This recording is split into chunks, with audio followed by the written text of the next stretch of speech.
Las Chivas vencieron 4-3 al San Luis en esta jornada 3 del torneo de apertura 2025. Las Chivas en su cancha, un partido muy entretenido, un partido emocionante de volteretas, lograron una victoria importantísima. Su primer triunfo en el torneo, no han jugado la jornada 1, perdieron en la jornada 2 en León, tal vez injustamente, después de que en el primer tiempo debieron terminar con un hombre más, ese error arbitral que después reconoció la comisión, reconoció el VAR, haberse equivocado ahí por no decretar una expulsión para el jugador leonés, eso le dio otro curso al partido, después un penal bien marcado, pierden las Chivas habiendo jugado como para obtener algo más, por lo menos para empatar aquel partido. Hasta ahora en la jornada 3, hasta ahora que se presentan en su cancha, que no estaba disponible para la jornada 1, para la jornada inicial que estaba prevista contra los Tigres, ahora se presentan las Chivas y obtienen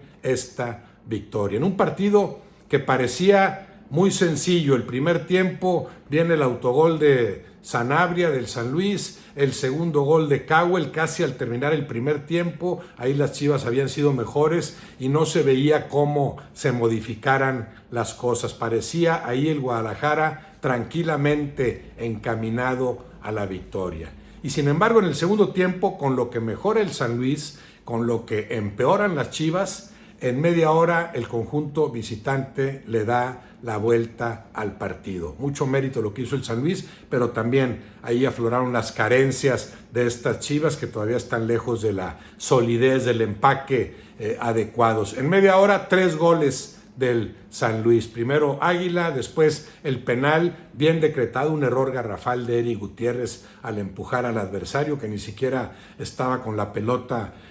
al alcance, venía cerrando para buscar ese balón que traía su compañero por la izquierda. Increíble el error de Eric Gutiérrez, comete esa falta, pisa por atrás al adversario, por la vía del VAR se revisa la jugada, bien decretado el penal, muy bien ejecutado por Joao Pedro y ahí empataba el San Luis cuando era mucho mejor. Y unos minutos después el gol de Galdames, otra vez aprovechando el dominio potosino. En muy poco tiempo, en media hora, el San Luis le dio la vuelta, 2-3 para Chivas y no se veía cómo se levantaran de esa. Y sin embargo, reaccionaron, volvieron a tener la pelota, los cambios realizados fueron fundamentales, tuvieron una incidencia directa en los siguientes goles. Viene el empate a 3, una gran jugada de Mozo por derecho, un trazo magnífico de esos que suele ejecutar Mozo, que había entrado de relevo, y después de un bote, el trazo era en diagonal, Armando González, que también acababa de ingresar a la cancha,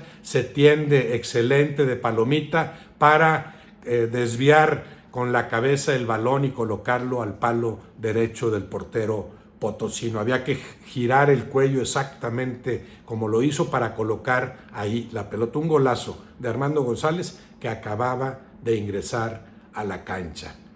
3-3 en ese momento las Chivas, que ahí adquirieron todavía más confianza, ya habían reaccionado, ya tenían la pelota, ya habían adelantado líneas y muy pronto viene el que tal vez sea el mejor gol del partido, porque el 3-3, ese cabezazo de Armando González tiene un enorme mérito, la forma en la que acomodó el cuerpo para tenderse de palomita y después colocar el cabezazo, y el trazo de Mozo había sido bastante bueno, pero como jugada más completa, todavía mejor, la del cuarto gol de las Chivas. El trazo largo de Romo, que jugó como defensa central, pero con esa capacidad que tiene para a veces incorporarse y hacer labores de mediocampista, o con esa capacidad que tiene también para pasar en largo. Aquí el trazo largo es extraordinario para Efraín Álvarez, otro jugador que le cambió el rostro al Guadalajara. Por izquierda recibe Efraín Álvarez ese magnífico pase muy largo de Romo y por izquierda gambetea, hay un quiebre con el que deja en el piso no a uno sino a 2 defensores.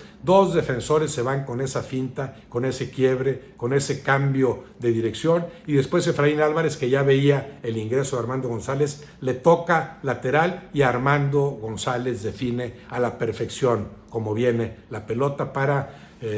definir a la izquierda del palo del portero Potosino. Una impecable definición después de la magnífica jugada de Efraín Álvarez y del extraordinario trazo largo de Romo. Una jugada muy completa que deja plena constancia de lo que son capaces de hacer estas Chivas, a las que les falta más consistencia en su juego, porque hoy fue un ejemplo clarísimo en ese sentido. Un buen primer tiempo, 30 minutos de arranque de la segunda parte muy flojos y después un cierre con todo, un cierre de 15 minutos en el que lograron, con la gran participación de Armando González, de Mozo, de Efraín Álvarez y de Romo particularmente, lograron volver a darle la vuelta al partido, retomar la ventaja que increíblemente habían perdido para imponerse 4-3. Siempre haces o dejas de hacer en el fútbol en función del adversario que tienes enfrente, evidentemente. El San Luis fue un tanto frágil en el primer tiempo, mejoró en la primera media hora del segundo, pero todavía no es un parámetro tan confiable para medir el potencial de estas Chivas. El San Luis es de esos equipos que torneo tras torneo para nada se estructura pensando en pelear por el título, sabe que lo tiene muy lejos de su alcance, tampoco se preocupa gran cosa porque no hay descenso, no hay ascenso, es otro de esos 8 o 9 equipos que en el fútbol mexicano navegan de la mediocridad hacia abajo sabiendo que no pasa nada, que no hay descenso, que cuando mucho pago una multita que nada tiene que ver con lo que un equipo perdería al descender, con lo que se devalúa la franquicia. Entonces, en ese sentido, el San Luis no es un gran parámetro, no es muy buen parámetro que digamos. Pero estas Chivas, en algunos lapsos de hoy, incluso en León, partido que no debieron perder, han demostrado que sí tienen con qué para competir a mayores alturas que en anteriores torneos. Se ha criticado tradicionalmente la gestión de la directiva rojiblanca, con toda razón, porque no hay la más elemental continuidad en esos proyectos, a veces no se sabe ni quién toma las decisiones, pero ahora, bajo la dirección deportiva de Javier Mier, estas Chivas parecen mejor encaminadas. Llegó Milito a la dirección técnica y sí el plantel se fortaleció como no se había fortalecido en torneos anteriores. No con contrataciones rimbombantes, pero sí con ajustes necesarios, con ajustes muy adecuados en distintas zonas de la cancha. Lo que más le faltaba a Chivas tal vez, o lo que más le ha faltado en los últimos torneos, es contundencia. Un centro delantero que sea una inmejorable referencia. Tal vez lo encontraron hoy. Lo de Armando González hay que darle tiempo, pero en los minutos que estuvo, la participación que tuvo, los 2 goles que anotó, dan para esperanzarse en ese sentido, que las Chivas encuentren ahí al elemento que les solucione el asunto del eje del ataque para a partir de ahí también conformar al resto del equipo, irlo consolidando en su fútbol. En ese sentido, así como Javier Mier ha hecho bien las cosas, parece que Milito también va muy bien encaminado.